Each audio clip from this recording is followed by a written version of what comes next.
শরবত বানাচ্ছি তোমারে খাওয়ানোর জন্য। আসছে কেন? হ্যাঁ তোমারে ঠান্ডা করবো না, ওই শরবত খাও খেলাম। তোমারে খাওয়াবো, তোমারে সাথে বান্ধবীদের বাচ্চাদের এখানে সব পড়ে না তোমার সাথে।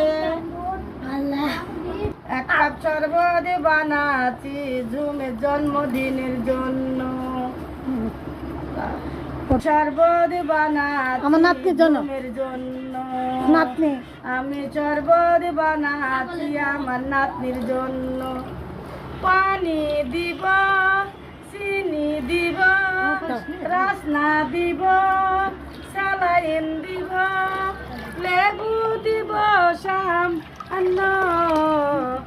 আমি শরবত বানাচ্ছি ঝুমের জন্য। কাকা। আমি শরবত বানাচ্ছি ঝুমের জন্য। সবাই দোয়া করেন আমার ঝুমের জন্য। সবাই লেখাপড়াতে দিলে ফার্স্ট। দেখি দেখি কেমন হয়েছে।